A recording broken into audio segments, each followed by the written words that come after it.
جس شخص نے اس پوری صورتحال کو بہت غور سے دیکھا وہ سبطین نقوی ہیں. انہوں نے اس کو لکھا اور آخر میں ہم بات کریں گے جس کے حوالے سے یہ پورا سیشن میں آپ تک لائی ہوں. ڈاکٹر عشرت بینکر ہیں. ایک ان کی پہچان اکانومسٹ ہیں, اور بائی دی وے میں آپ کو یہ بھی بتا دوں کہ اکانومسٹ تھے نہیں, اکانومسٹ بنے, کیونکہ ڈگری تو کیمسٹری میں کی, باہر پڑھنے بھی کیمسٹری میں گئے, اور مجھے بڑا اچھا لگتا ہے یہ بھی بتا کر کہ پڑھاتے بھی تھے, تدریس سے بھی وابستہ تھے, تو 2 سال پڑھایا بھی ڈاکٹر صاحب نے. لیکن پہلی بات شروع کریں گے اس شناخت سے جس کے بارے میں ان کو بہت لوگ جانتے ہیں, اور وہ ہے ان کی بینکر کی شناخت. اسٹیٹ بینک, اسی میں آپ بھی بینکر ہیں اور آپ کا بھی بہت بڑا نام ہے, آپ نے بھی بہت عمدہ کام کیا ہے, لیکن عشرت کیوں ہے؟ سب سے پہلے تو میں ماں تھینک یو, ان کے سامنے تو میں بالکل بینکر نہیں ہوں, تو آئی تھنک زمین آسمان کا فرق ہے, تو یہ تو بہت سچی بات ہے, اس میں کوئی شک کی بات نہیں ہے. میں تو آپ کی بہت مشہور ہوں کہ آپ لوگوں نے مجھے بلایا اس پہ, کہ بیکاز اتنی مصروف ہوتی ہوں, and I was able to read the book and it was a joy, real joy. So let me tell you, banker کی بات میں تھوڑی اور کروں گی, مگر it was a joy because میں بہت انہیں ایڈمائر کیا ہے, ڈے ٹو ڈے ان کے ساتھ کام نہیں کیا, بٹ آئی نیور نیو کہ فار ایگزامپل وہ کیمسٹری میں تھے, آئی ڈنٹ نو کہ یہ حیدرآباد میں سے تھے, اور کس طرح یہ انہوں نے جرنی کمپلیٹ کی, it's a wonder to me.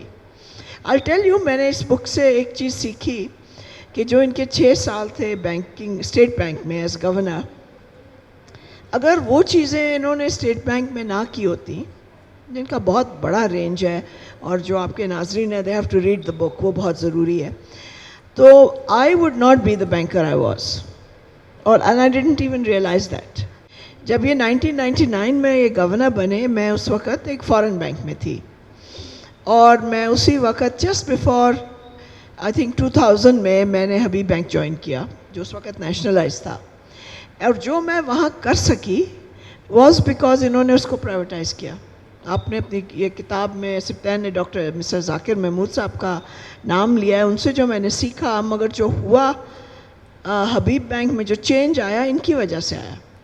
Then I was lucky, میں I could became CEO of UBL, but UBL بھی پرائیویٹائزیشن ڈاکٹر عشرت نے کی. So that you know if I got those things and I realize, میں نے یہ کتاب پڑھ کے سیکھا کہ that was greatly because of ہم. It is very hard to be a transactional leader and a transformation leader at the same time, جو انہوں نے کیا. چینج مینجمنٹ ہمارے یہاں سب سے مشکل کام سمجھا جاتا ہے مینجمنٹ کی ورلڈ میں. آپ مینجمنٹ کی دنیا سے تعلق رکھتی ہیں, آپ کو ہی پتہ ہوگا. سو یہ دو پہلو تھے. One was the individual, but the other one was the institution reform that we went through. پہلے تو میں آکسفورڈ یونیورسٹی پریس کا بہت شکر گزار ہوں کہ انہوں نے یہ سیشن کیا, اور سبطین نقوی کا بھی بہت زیادہ میں تہہ دل سے شکریہ ادا کرنا چاہتا ہوں کہ انہوں نے بڑی محنت کی. آپ لوگوں کو شاید یہ معلوم نہیں ہوگا, آپ جب کتاب پڑھیں گے, کہ انہوں نے کوئی 50 سے زیادہ انٹرویوز کیے, جو امریکہ میں, لاہور میں, اسلام آباد میں, کراچی میں اور دوسری جگہوں سے انہوں نے لوگوں کو تلاش کیا جنہوں نے میرے ساتھ کام کیا ہوا تھا, اور میرے بارے میں ان کے خیالات جو ہیں وہ ریکارڈ کیے ہیں. تو آپ کا بہت شکر گزار ہوں کہ آپ نے اتنی محنت کی ہے. کافی دن لگائے انہوں نے, اور میرا خیال ہے کہ ان کی محنت جو ہے وہ رائے گاہ نہیں گئی ہے. اور آپ لوگ نے جو باتیں کی ہیں, I feel very humbled by them. لیکن آپ کے سوال کا جواب یہ ہے کہ اگر انسان ایک عزم کر لے کہ میں نے ان مسائل اور ان چیلنجز کے باوجود بھی آگے بڑھنا ہے, تو وہ بڑھ سکتا ہے. میرے لیے ایک بہت مشکل مقام تھا جب میں کالج میں گیا ہوں, اور میں نے سبطین نے میرا خیال ہے اس کو ریکارڈ بھی کیا ہے, کہ میرا قد بھی چھوٹا تھا, میری عمر بھی چھوٹی تھی, تو میں ایک آبجیکٹ آف ریڈیکیول تھا کہ یہ کیسا لڑکا آ گیا ہے, کیونکہ I didn't fit in there. I was a complete outsider for them. نہ میری کوئی دوستیاں تھیں ان کے ساتھ, نہ کچھ. اور وہ میرا مذاق بناتے تھے. نا you can have two reactions. ایک ریئیکشن کہ آپ اس کو ایکسیپٹ کر لیں اور آپ کہیں کہ یہی میری زندگی ہے اور اسی طرح سے چلتی رہے گی. دوسرا ہے کہ you have to fight against that and prove them wrong.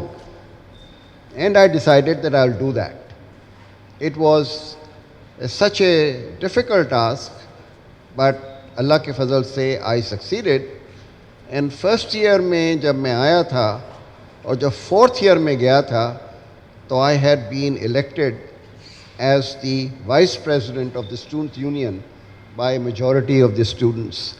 I was member of the debating team which went around the whole country. ہاں لیکن جو جنرل سیکرٹری تھا وہ آپ کو کام نہیں کرنے وہ دیتا. کام نہیں کرنے دیتا تھا.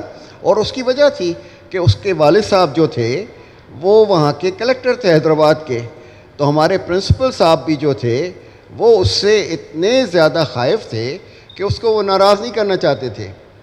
اور جب بھی میں ان سے ریپرزنٹیشن کرتا تھا کہ جی یہ اس کا کام نہیں ہے, یہ تو میرا کام ہے, تو آپ رسپانسبلٹیز جو ہیں ڈیوائڈ کر دیں, تو وہ اوپر سے تو ہاں کرتے تھے لیکن اس میں اتنی ہمت نہیں تھی کہ اس کو روک سکتے تھے. So that also gave me some kind of spur that I have to be part of the system. باہر رہ کے سسٹم سے آپ کچھ نہیں کر سکتے. آپ ان سب ویز کہہ رہے ہیں کہ سسٹم میں گھس کے سسٹم کو ٹھیک کرنا چاہیے.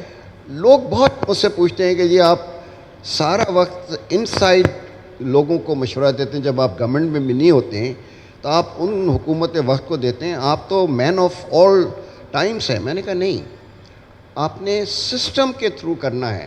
سسٹم سے باہر آپ کی اتنی کنسٹرینٹس ہوتی ہیں کہ آپ کو کامیابی نہیں ہو سکتی ہے, لیکن سسٹم پہ بیٹھ کر آپ مدد کر سکتے ہیں. ڈاکٹر ارشد مجھے یہ بتائیے کہ آپ اٹس ناٹ جسٹ کہ آپ نے سسٹم کے اندر گئے یا آپ کے اندر یہ عزم تھا.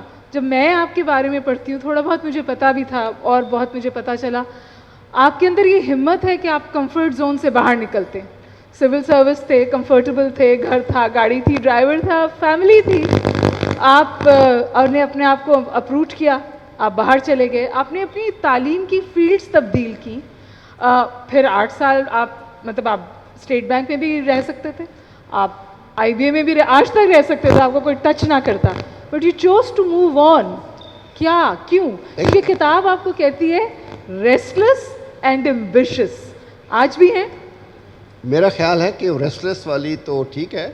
آئی ڈونٹ اگری کہ آئی ایم ایمبیشیس, بیکاز بہت سارے مجھے موقع ملے اور وہ میں نے ایکسیپٹ نہیں کیا. اگر ایمبیشیس ہوتا تو میں وہ ایکسیپٹ کر لیتا. لیکن دیکھیں بات یہ ہے کہ اس ملک کی بدقسمتی یہ ہے کہ ہم پرسنالٹیز کے اراؤنڈ سارا نیریٹو جو ہے وہ ڈیولپ کرتے ہیں, اور ہماری لائکس اور ڈس لائکس ہوتی ہیں پرسنالٹیز پہ, چاہے وہ پولیٹیکل پارٹیز ہوں, چاہے وہ ایکیڈیمک سین ہو, چاہے وہ بزنس ہو. دنیا میں جن ملکوں نے ترقی کی ہے, اور ایک حوالہ سپتین نے بھی دیا کہ ایک بہت ہسٹوریکل اسٹڈی ہے آسیموگلو اینڈ رابنسن کی کہ وائی نیشنز فیل. جی, اس میں ان کا کہنا یہی ہے کہ جی انسٹیٹیوشنز کے اوپر ڈپینڈ کرتا ہے. اگر آپ کی انسٹیٹیوشنز جو ہیں وہ مضبوط ہیں تو آپ ملک ترقی کر سکتا ہے. تو میں نے جو ریسرچ کی جب میں وڈرو ولسن میں گیا, تو میری کتاب گورننگ دی انگورنیبل جو آکسفورڈ یونیورسٹی پریس نے چھاپی ہے, اس میں بھی میں نے پاکستان کو 2 پیریڈز میں جب ایگزامن کیا, 1950 ٹو 1990 جب پاکستان اپنے عروج پہ تھا, one of the fastest developing countries, and 1990 to 2015-16 when it was a laggard in South Asia. اس میں بھی یہی تھا کہ جب ہماری انسٹیٹیوشنز مضبوط تھیں پاکستان اوپر جا رہا تھا. تو جب میں نے سول سروس میں آیا تو جہاں پہ بھی میں گیا وہاں کی جو انسٹیٹیوشنز ہیں ان کو مضبوط کرنے کی یا ان کو کریٹ کرنے کی کوشش کی. اور جب میں سوچتا تھا کہ اب میں نے اپنا مشن پورا کر لیا ہے, I want to face another challenge, I want to accept another challenge. میں CSP میں بالکل جا سکتا تھا اور اوپر سیکٹری تک بن سکتا تھا, لیکن جب میں نے دیکھا کہ میری تو اکنامکس اور فائنینس بڑی کمزور ہے تو میں نے کہا کہ نہیں، میں نے اپنے آپ کو امپروو کرنا ہے. اور بڑے مشکل حالات میں میرے ایک چھوٹے بچے کی وہیں پیدائش ہوئی، وہاں اسکالرشپ بڑی کم تھی، برف پڑتی تھی، اور میری بیوی جو تھی وہ بیچاری بچی کو لے کر ٹرالی لے کر سارا وقت کرتی تھی تاکہ میں آرام سے پڑھ سکوں. اس کے بعد پھر ہم نے پی ایچ ڈی کی، وہاں پہ بھی اسکالرشپ کم تھی اور وہاں پہ بھی بڑی مشکلات تھیں. جب آپ اسٹرگل کر کے اپنے آپ کو امپروو کرتے ہیں تو آپ کو جو سیٹسفیکشن ہوتی ہے پرسنل بھی، لیکن یہ کہ میں اس کا کوئی کنٹریبیوشن کر سکتا ہوں. تو اسی لیے پھر ورلڈ بینک میں بھی انٹرنیشنل چیلنج تھا، سول سروس میں بھی چیلنج تھا کہ ہر ایک کوئی سول سروس کے امتحان میں نہیں کامیاب ہوتا ہے، ٹاپ نہیں کرتا ہے. آپ نے ٹاپ کیا تھا، وہ بھی تھا. پھر ورلڈ بینک میں بھی انٹرنیشنل کمپٹیشن ہوتا ہے، اور وہاں جا کر آپ جونیئر اکانومسٹ کے طور پہ جاتے ہیں جہاں آپ کے پاس سیکٹری بھی نہیں ہوتی اور آپ ایک ونڈو لیس کمرے میں، آدھے کمرے میں بیٹھے ہوتے ہیں، اور وہاں سے آپ جا کر گھانا کے پریزیڈنٹ کو کنونس کرتے ہیں کہ آپ کے ملک کے لیے یہ بہتر ہے. یہ نائجیریا میں جا کے آپ ان کے پریزیڈنٹ کو کنونس کرتے ہیں کہ ملک کی ترقی اس طرح ہوتی ہے، اور وہ کنونس ہوتے ہیں. اور وہ کنونس ہوتے ہیں. میں آپ لوگوں کو یہ بھی بتاتی چلوں کہ ڈاکٹر عشرت یہاں پر نہیں، امریکہ میں بھی بہت سکون آرام سے رہ سکتے تھے، اور انہوں نے ایک دفعہ نہیں، 2 دفعہ نہیں، 3 دفعہ یہ فیصلہ کیا کہ وہ واپس آئیں گے، پاکستان میں رہیں گے، پاکستان کے لیے کام کریں گے. ڈاکٹر عشرت اس پہ کچھ بتائیے. اس کی وجہ بڑی سمپل تھی. ہم اب ایک گلوبل ولیج میں رہ رہے ہیں. We are not actually living in isolation from the rest of the world. World bank جو ہے وہ 180 ممالک کی ممبرشپ اس کے ہاتھ میں ہے. اب آپ کو موقع ملتا ہے کہ آپ ان ملکوں کی ترقی کا ماڈل جو ہے اس پہ کام کریں، اس سے سیکھیں، اور وہ جو چیزیں جو آپ نے سیکھی ہیں کہ کیا کامیابی ہوتی ہے، کیا فیلئر ہوتا ہے، اس کو پاکستان میں آ کے اپلائی کریں. This was always at the back of my mind کہ this country has made me what I am. I owe everything, I can not just take everything, I have to give back. اور ایسے موقع مجھے ملے. لیکن world bank میں نے جب بھی سوچا میں پاکستان جاؤں گا، وہ میری پروموشن ہو جاتی تھی، اور 7 دفعہ پروموشن ہو گئی ہے تو 20 سال لگ گئے. اس کے بعد پھر میں نے کہا کہ چلو یہ تو چلتا رہے گا سلسلہ.